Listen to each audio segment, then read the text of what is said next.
Mike, who always verbally abused and controlled me, was having an affair. During a trip with his mistress, they both got into an accident. When I went to visit, Mike dropped an astounding line. "My husband is so cold-hearted. He definitely won't take care of me now that I'm paralyzed from the waist down." Then, with full confidence, Mike declared, Don't worry, Anna. I'll have Rachel take care of both of us. "What?" Mike turned to me, clasping his hands as if praying. Please, take care of us. "I'm asking you to." Let Anna decide the interior. You just quietly do as we say. "Mike, you're really harsh on your wife." She's just a housekeeper after all. I felt a surge of intense anger at their presumptuousness. "Take care of them," he says. How dare he say that? He didn't even wash a single dish when I broke my arm. Why don't you ask your mistress? I am Rachel, a 52-year-old homemaker. I live with my husband Mike and his son from another relationship, Kevin. Mike seemed hard-working and sincere while we were dating, but after marriage, he turned out to be a domineering husband. Although confused, I found solace in Kevin, who lost his mother at a young age and treated me like his real mom. The bond between Mike and Kevin was heartwarming, so I couldn't bring myself to sever our newly formed family ties and decided to wait and see. I hoped Mike would change. I first felt uneasy 2 years after marriage. When Kevin reached 4th grade and I had more free time, I thought about starting to work. Mike, an alumnus of a prestigious private university, had been sending Kevin to tutoring since kindergarten, aiming for middle school entrance exams. Many of my mom friends with kids were preparing in the same way. They had started working when their kids grew up to some extent, which inspired me. Most of all, staying at home doing just childcare and housework made me feel isolated from society. Hey, Elizabeth and Victoria started part-time jobs. Maybe I should send out my resume too. If I work at a grocery checkout, I can be back by mid-afternoon. When I brought this up to Mike after he returned from work, he inexplicably got furious. Are you saying I don't earn enough? That's not what I'm talking about. You're a manager, and you earn well for someone in your 40s. I'm grateful for that, but we'll need more savings if Kevin wants to go to college. I couldn't understand why Mike was so angry. I tried to calmly persuade him. We can manage on my salary alone, right? For now, but if Kevin wants to go to an out-of-state college or live alone, we'll be stretched thin. He's planning to attend my alma mater. That's because you've talked it up so much. He might change his mind by 9th grade. Besides, we need to save for retirement. Then Mike scowled unpleasantly. Do you want to live luxuriously on a homemaker's budget? I already let you go to the hair salon and buy clothes. Isn't that enough freedom? I have to get your permission every time, don't I? Yes, I'd like more financial freedom. Then Mike looked at me suspiciously. Are you having an affair? I'm not. I retorted instantly. The conversation was veering off course. I'm talking about Kevin's educational funds, or do you really hate the idea of me working? Curious, I asked. Mike's lips curled in a frown. Of course. It makes it look like I can support my family if my wife works. What era are you living in? Nobody thinks like that anymore. I felt like he was stuck in the past, 1970s. I'm healthy and don't have small children or family members to care for. I get envious when I hear other moms starting to work. Other people's business is irrelevant. Mike raised his voice. He crossed his arms, looking down at me with a twisted smile. Someone as dull as you couldn't possibly handle a job properly. You can't even do household chores perfectly, let alone balance them with a job. What? If I start working, of course, I'd expect you to share the household chores. Then Mike shouted. What? I can't relax even when I'm home. How much do you want me to work? Are you a demon wife? I'm gonna balance work, household chores, and childcare, but doing it all alone is tough. That's why I want you to help. It's okay if you just help on the weekends.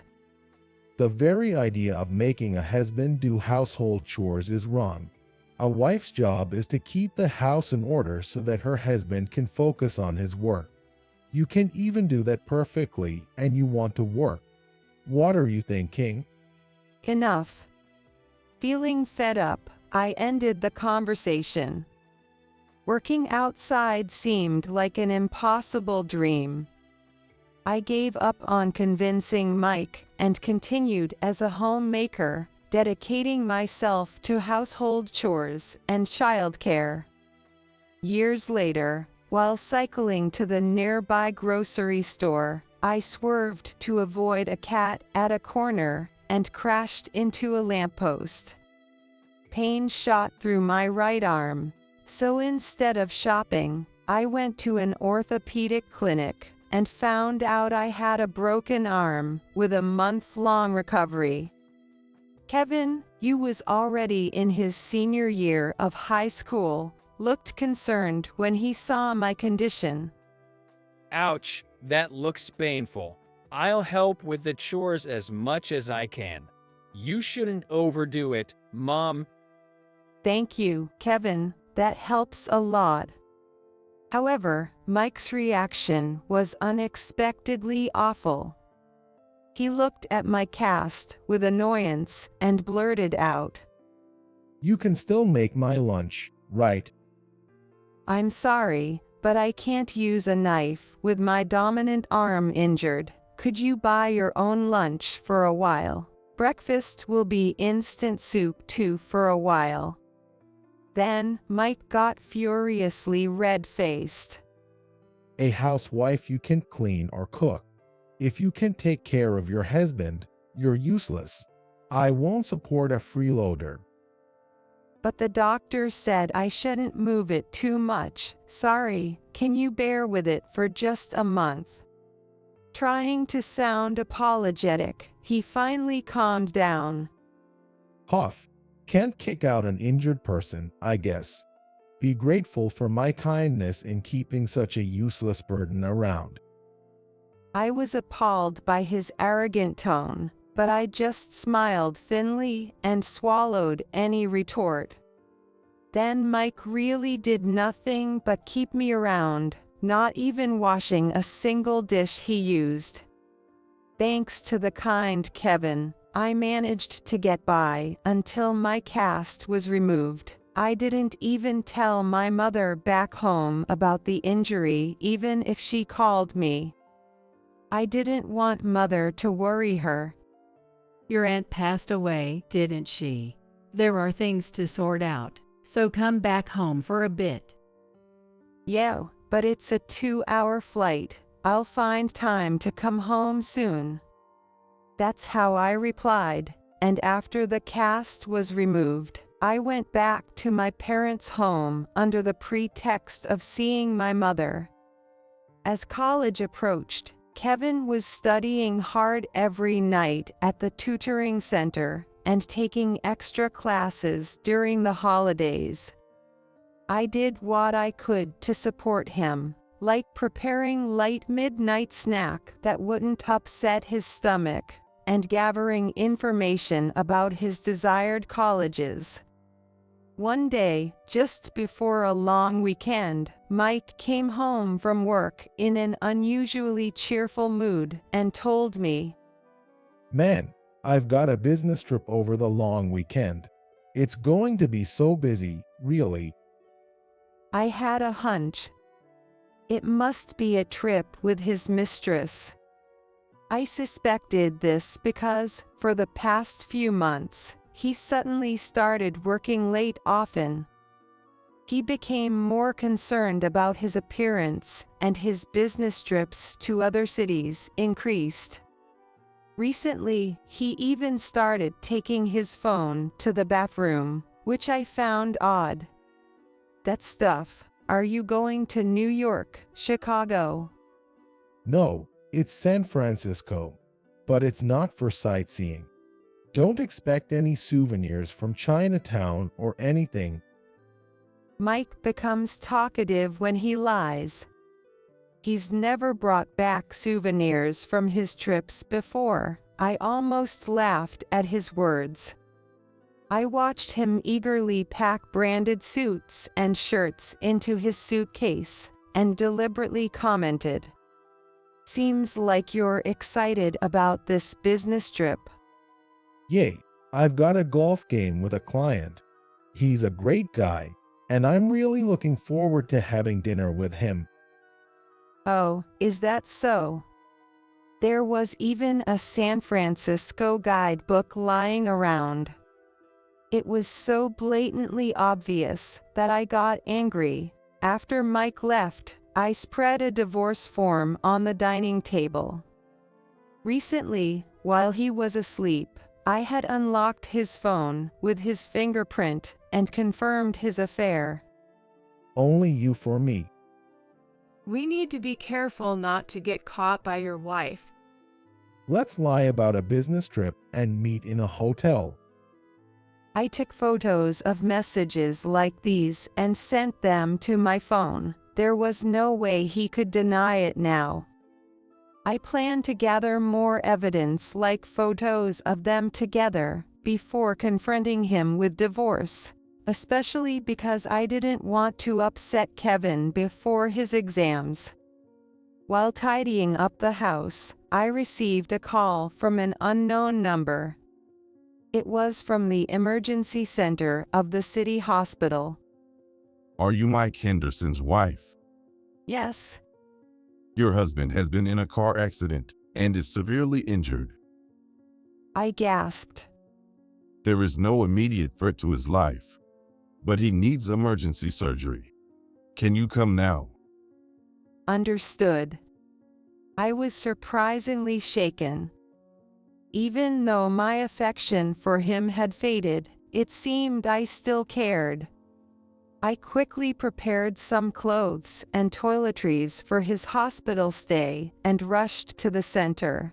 When I arrived, I was immediately taken to see Mike. He was barely conscious, not even recognizing me.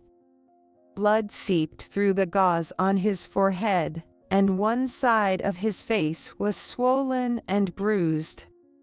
A doctor soon told me shocking news. We did a CT scan and found that your husband has a spinal injury. Even with surgery, there's a high chance he will be paralyzed from the waist down. Really? Please proceed with the admission process. Certainly. I stepped out into the hallway where a police officer was waiting. I wanted to know about the accident, but the other person in the car with Mike had been taken to surgery, and neither could talk. As the officers left, I asked, "What about the other person in the car?" It was a woman in her 30s. I thought so. I was slightly shocked, even though I had expected it. It must be his mistress. That night, Mike underwent surgery to repair his spinal injury. Some functions were restored, but he was left with lower body paralysis. I took care of the admission and surgery procedures, but couldn't bring myself to visit him afterward, asking Kevin instead. However, there was a day Kevin couldn't go, and only on that day, I packed Mike's clothes in a bag and went to the hospital. When I saw Mike for the first time in a month, he seemed surprisingly upbeat. I was shocked as I thought he would be distressed about his paralysis. He had started rehabilitation, and if things continued well, he could be discharged next month. That meant our house needed to be remodeled. Our home, an older house, had steps and narrow hallways, making it inconvenient for wheelchair access. He would get disability benefits, and it was possible for him to work from home. So money wasn't an issue. However, the thought of having to care for Mike weighed heavily on me. With this situation, it felt harder to bring up divorce, like I'd be abandoning an injured person. As I was about to leave after just handing over his clothes, Mike asked me to join him in the conversation room. Thanks for coming. Let me treat you to a coffee as a thank you. That's okay, you don't have to. Don't be shy now. I was puzzled and a bit worried. Was he okay? Did he hit his head and go crazy, offering to buy me coffee? But the mystery cleared up when we went to the lounge. In a deserted room, there was a woman in a wheelchair, just like Mike, waiting for us. Anna, it's been a day. Mike, I've missed you. Being so busy with tests and rehab, hardly got to see you. Seeing Mike act all sweet, I tensed up. Ah, so she's the woman. Indeed, they were in a car accident while out on a date. I watched them hug, leaning forward in their wheelchairs, with a disgusted look in my eyes. What's he thinking, bringing me and his mistress together? Mike, you're so lucky to have a caring son. You'll be in good hands even after you leave the hospital. Anna sighed. My husband's so cold, he'd never take care of me now that I can't use my legs. Then Mike boasted confidently. Don't worry, Anna. I'll have Rachel take care of both of us. What? While Anna and I were surprised, Mike turned to me, pleading with his hands together. Please, take care of us. Got right. Taking care of one or two's the same, isn't it? Anne agreed, mimicking Mike's gesture. Please, Rachel, and hey, while we're at it, make our room cute when you renovate for accessibility. Can't stand living in a tacky room. Yeah, right. Hey, let Anna decide the interior. Rachel, you've got the worst taste. Just listen to what we say. Mike, you're harsh with your wife. Of course, she's just a maid, after all. Their conversation filled me with rage. I thought to myself, take care of you. Who do you think you are? You didn't even wash a dish when I broke my arm. What? Why don't you ask your mistress? I snapped coldly, and they too stared at me in surprise. Come on, what are you saying? She's in a wheelchair too. She can take care of me. Mike frowned, then had an idea.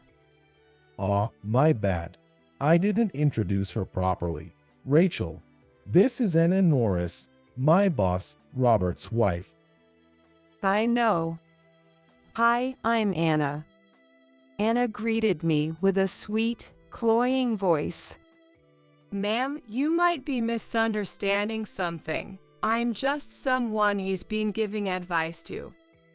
Mike nodded along. I'm 17 years older than Anna. No way she's my mistress. She likes older men, right? Your boss is 3 years older than you. Mike was surprised. You know a lot. Well, she seems to like older men, but do I look like the type to mess with my boss's wife? I looked at Mike coldly. Yes, I know very well what kind of person you are. Unaware of my disdain, Mike passionately spun his tall tales. Remember when the boss invited us to golf?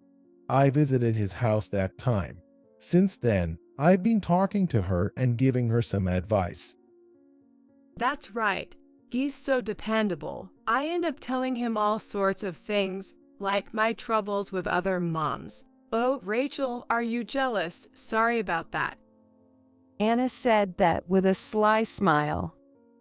How, during our 10 years of marriage, whenever I complained, you just yelled at me, and you mocked me when I shared my worries. Well, that's because your stuff was just too trivial. I didn't think it was worth my time. Mike mumbled, making excuses. This time, we just happened to meet on the street. We had time before the plane, so we decided to find a place to sit and talk. Then, unfortunately, we got into an accident. Bad luck for us, ho. I couldn't help but be amazed at how effortlessly he lied. But Anna went along with it, smiling. Really? We just wanted to have tea and talk, then this accident happens. But now that Rachel will take care of us, I feel relieved. Anna sent me a flirtatious look. Don't make decisions on your own. I never said I'd take care of you both. I snapped back, and Anna let out a mocking laugh with a low voice. But Rachel, you're taking care of Mike's son, aren't you? If you can take care of a child who's not your own blood, you should be glad to take care of me, his boss's wife, right? Of course she is. Right, Rachel? I've been supporting you for these 10 years. It's only right you take care of me and Anna now as a way to return a favor. I was speechless at his absurd logic. Just a friend you're consulting, huh? Even a middle schooler could come up with a better excuse. I glared at them both and spat out. Why don't you just admit it? You've been cheating. Cheating? Where's your proof? Mike's voice cracked. He was clearly flustered. Yay, if you think we're more than friends, show us the proof. I pulled out my phone, showing them the intimate conversations and photos of Mike and Anna in bed together, making Mike turn pale. You, snooping through my phone. That's low. Even for spouses, there are things you just don't do. You're one to talk about being low. Our son is working hard studying for his exams, and you're cheating with your boss's wife. You're the worst father. Shut up. You're not even his real mother, so don't act all high and mighty. Mike's words stung. True, even though I love Kevin like my own son, I can't compete with his blood father, Mike. My hesitation to divorce stemmed from the fear, what if Kevin chose Mike over me? As I bit my lip, the sound of wheels echoed down the quiet hallway. A nurse pushed in a bed, heading our way. The nurse stopped the bed next to me.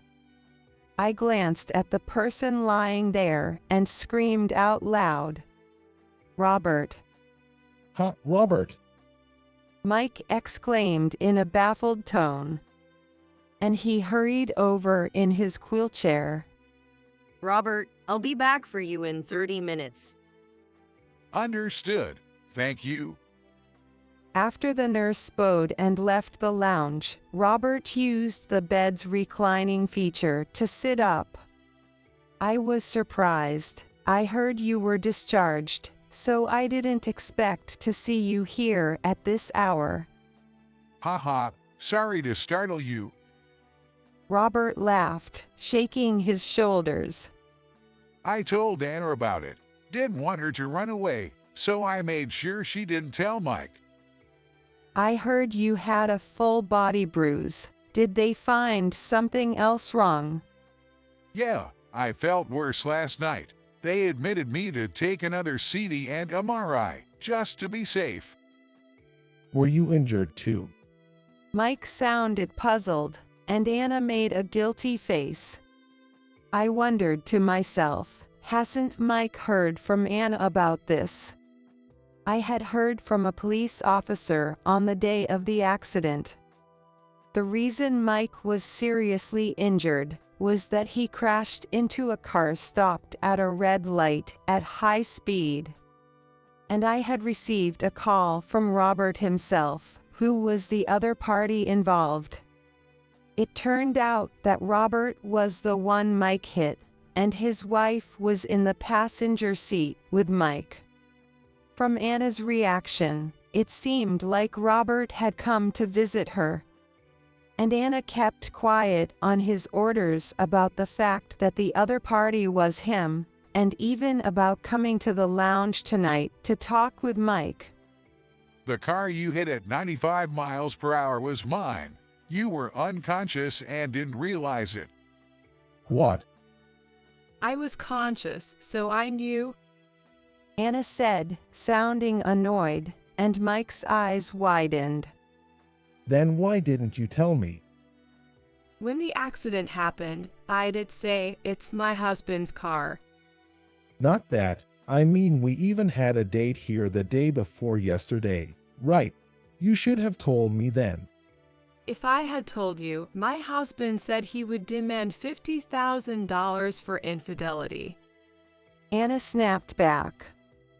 Until just now, she had seemed so sweet, but now she was screaming like a demon. I never intended to divorce my husband. It was just a fling with you. But because of your mistake, my husband found out, and now look at the state I'm in. I'm still young, and my life's a mess. Divorce is certain. It's all your fault. How are you going to make this right? Anna. Mike looked at her with fearful eyes. I'm sorry. It's all my fault. So, I'll forgive the alimony as a substitute for divorcing Anna. But of course, I'll be billing you. Pay up the $50,000. Robert said with a wicked smile. And Mike, your insurance had expired, right? You'll compensate for the medical expenses for me and Anna, and the $200,000 BMW you wrecked, right?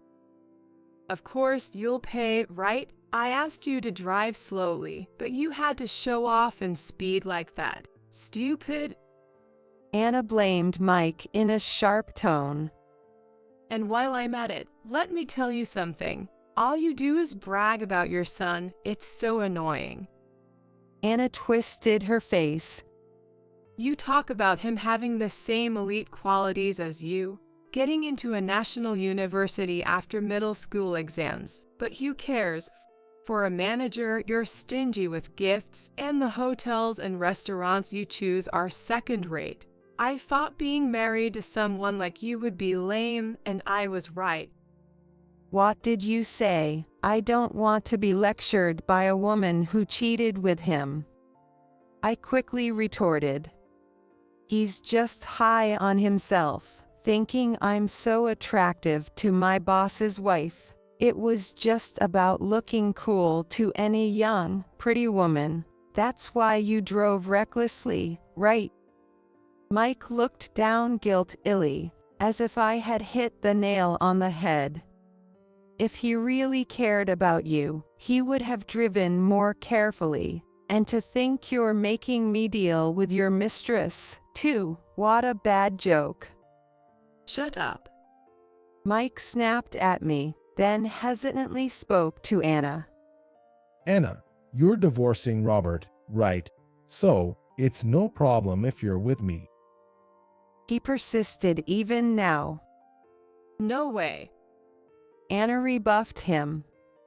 I'll just rent an apartment after I get discharged and live alone with the help of a caregiver. I never want to see your face again after what you've put me through. She then pointed her finger at me and laughed mockingly. This guy, after all his harsh words to you, is asking you to take care of him. How much is he disrespecting you? You're finished as a person. Pathetic. Hey, Anna. Bye-bye. Don't contact me ever again. With that, Anna confidently maneuvered her wheelchair and returned to her hospital room. Mike, I'll be sending you the bill for the alimony, medical expenses, and car damages after you're discharged. Once the conversation was over, a nurse who had been waiting outside the lounge came in. As Robert's bed was pushed away by the nurse and disappeared around the corner of the hallway, Mike, who had been watching, burst out in anger. Damn that woman.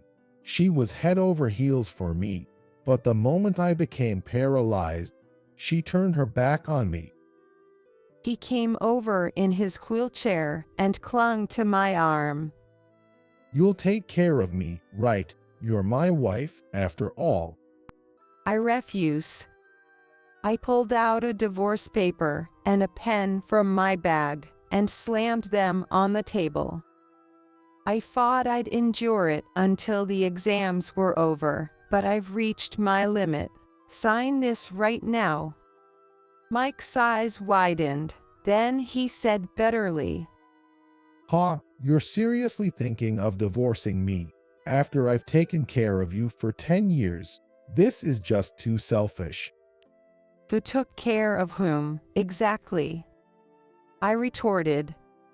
Do you remember what you said when I broke my arm? If you can't take care of your husband, there's no point in you being here. I'm not going to support a freeloader. Be grateful for my kindness in keeping such a useless burden around. Even now, those words sting.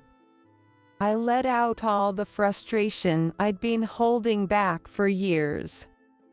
You said that and never even washed a single dish you used. And now that you're paralyzed, you expect me to take care of you. Don't joke with me. Mike frowned. Your injury was due to your own carelessness. There's no need for me to cover for you. Well, then, since your injury was due to your own carelessness, I don't need to take care of you either. Fine, I get it. I'll sign the damn thing.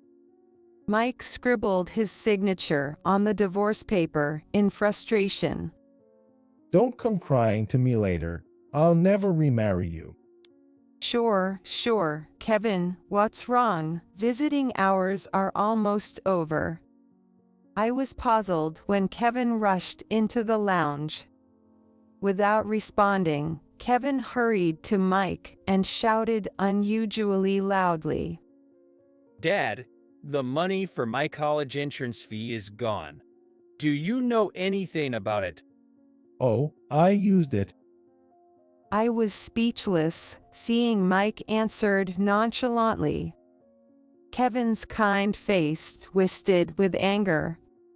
Are you serious? Taking money from someone else's savings, that's messed up. Did you spend it on your mistress? I asked him, feeling incredulous. Mike admitted it without hesitation. Yeah. What's wrong with a parent using their child's money? Kevin and I stared at Mike. Do you even realize what you've done? I'm the father. I can do whatever I want. Mike's smug smile sent chills down my spine. Anyway, how are you going to survive without me? What company would hire a 52-year-old housewife Didn't you hear, Dad? Kevin said with a mix of astonishment and disgust. Mom just inherited $1 million from her late aunt. Really? What? Kevin, you spilled the beans too early. I said that laughingly. Well, that's how it is. Oh, but I'll still be asking for alimony, so make sure you pay up. Heck, fine. Kevin, I'm counting on you to take care of me after I'm discharged. Mike tried to smile at Kevin, his voice shaking. Even if we're divorced, we're still father and son. You'll be taking care of me for the rest of your life, okay? Seriously, after you squandered my money, you have the nerve to ask me for help. What are you thinking? Kevin said with a cold smile. Besides, I'm going to a college out of state, so it's impossible. What? No, you're supposed to go to my alma mater, right? I changed my plans a long time ago. I tried to tell you, but you were too busy working to listen. That's not true, Kevin. He was too busy flirting with his mistress. Oh, right. In the end, family didn't matter to you. That's not true. Mike exclaimed in panic. I've always cared for you guys. Sure, I had an affair and spent our savings on that woman, but you and your mom are what matter most. I worked hard and gave all my salary to Rachel, didn't I? That's the least you could do. Nothing to brag about. Kevin retorted firmly. Since we're at it, I've always hated how you treated Mom, ever since I was a kid. What? Really?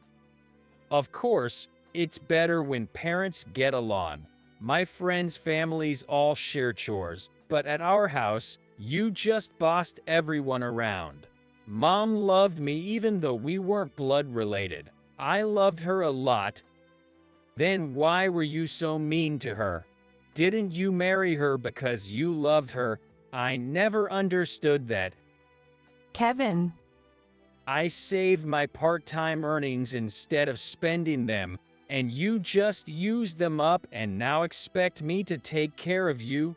After how coldly you've always treated Mom, how can you say that to her? Kevin, did you really think of me that way? Mike stammered. We used to be close, right? You love me more than your non-biological mother, don't you? Even if we are blood related, I won't want a father like you. Mom's enough for me. It might be tough because of your condition, but I don't want anything to do with you anymore. Handle your own problems. You're right, Kevin. He's so lacking in parental awareness. It's poo, even his own son can't stand him anymore. Leaving a dazed Mike in the lounge, Kevin and I went home together, feeling closer than ever. Mike, who had an affair with his boss's wife on a whim, was forced into divorce by me and disowned by Kevin, ending up all alone.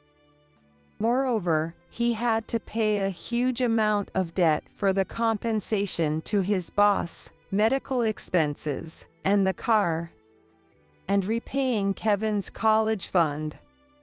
After his hospital discharge, Mike went to Robert's house, apologized, and begged to let him continue working at his company. Thanks to Robert's mercy, he wasn't demoted and started working from home. However, the rumor of his affair spread quickly. Whenever he went to the office, he faced whispers and eventually found it too uncomfortable, so he resigned. When Mike, having lost his job, asked his relatives for money, they initially sympathized, but once they found out he had spent Kevin's college savings, they all turned their backs on him. Eventually, his strict brother took him in, determined to set him straight. Meanwhile, Anna, kicked out after the divorce, rented an apartment from a relative and started living alone. She reluctantly began working on her computer and relied on a caregiver during the day, but her twisted personality led to constant conflicts. Refused by many, in the end, only the rudest caregivers would come, and Anna spent her days being scolded and crying. Finally free from Mike, I used the inheritance from my aunt and alimony from Anna to fund Kevin's college education. Using the remainder, I bought a condo and started enjoying living alone. No one to nag me about doing chores perfectly or worry about public image. I even restarted part-time work after 10 years. I'm living busy but fulfilling days. When Mike learned about my life, he sent me an unbelievable message recently. Hey, you must be lonely without me, right? Maybe I should visit you sometime. You've depended on me all this time. You owe me. I blocked him after his relentless messages. He must have asked Kevin for my address. Eventually, he showed up at my condo in a taxi, lurking around, so I called the police and had him arrested. It was just a warning this time, but he was also found loitering around Anna's apartment. When his brother picked him up from the police station, he was furious. Under his brother's supervision, Mike is now confined to his home, glued to his computer from dawn to dusk, working tirelessly to pay off his debts. Kevin, taking his father as a negative example, is diligently studying and enjoying his college life. Though we're not related by blood, Kevin is a son to me. I want to continue watching over his growth warmly.